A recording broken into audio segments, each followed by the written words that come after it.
Today, I bring you a real and emotional story that sheds light on the life of an 11-year-old Afghan girl who became a bride far too soon.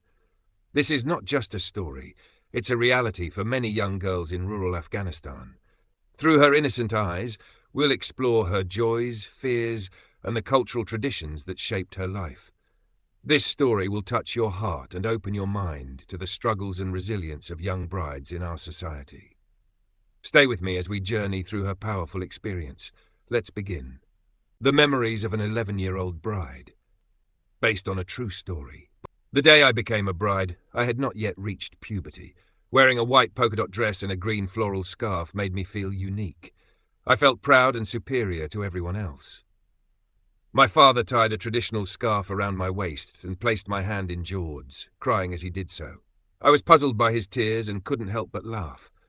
My mother filled my shoes with wheat and told me, "Throw one handful of wheat into the corner of the kitchen without looking back and another toward the door."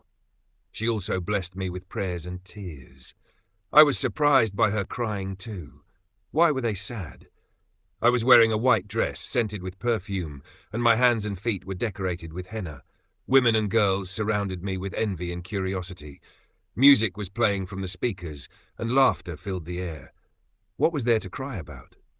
When I stepped out of the house amidst cheers and smiles, I felt like a queen. No, a king. I thought no one was as powerful and fortunate as I was.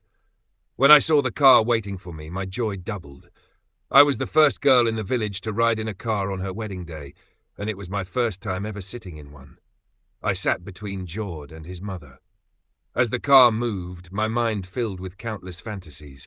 Walking on flowered carpets, sweets and chocolates showered over me, the welcoming of women, the soft cotton mattress, and the melodies of the local musician Said Anwar.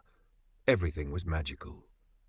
When we arrived at Jawad's house, a sheep was sacrificed at the entrance, and its blood was smeared on our shoes. Inside, Jawad's sister took the decorative scarf from my head and arms, washed my hands, and then handed me a baby. I didn't know what to do with it and felt embarrassed until my aunt intervened. Later, George's mother brought a bowl of butter and asked me to scoop it into a container. Then she gave me wool and told me to measure it to my height. I refused, feeling awkward and inexperienced. I noticed the women whispering, and my mother-in-law seemed upset, but my aunt tried to cover for me, saying, "She's still young and inexperienced." In the evening, my mother-in-law took us to visit neighbors. We were welcomed with gifts and food, and we blessed their hearths and stoves, a tradition I didn't understand but followed. At night, as the guests left, I saw a television for the first time. I was in awe of how people could appear and talk inside a box. My in-laws were engrossed in an Indian drama, Kyunki Saas Bhi Kabhi Bahu Thi, known locally as Tulsi. 2 days after the wedding, my mother came to my room late at night. I was alarmed, thinking something terrible had happened. She quietly told me, "Your marriage contract has been finalized, and your dowry is set at 200,000 Afghanis. I've come to prepare your bed." Fear overwhelmed me as she explained what was expected of me. I cried and pleaded, but my mother dismissed my fears, saying, "This is what marriage is about, my dear." That night, Jawad tried to convince me, saying, "If you're scared, so am I.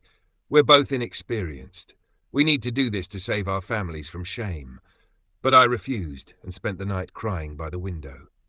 The next morning, my mother scolded and threatened me. "Tonight is your last chance," she said, "or you'll bring shame to us all." With no choice, I finally gave in. We followed the tradition of staining the white cloth to prove our consummation. But that night marked the beginning of my fears. For the next 7 months, I avoided intimacy with George, as the wedding night had left me traumatized. When I finally visited my parents, my mother noticed my distance from Jawad. She tried to counsel me, but I avoided the topic out of shame. A friend advised me, "If you love your husband and want a happy life, you need to build a proper relationship with him. Otherwise, he might leave you for someone else." To be continued. Like and comment if you want the next part.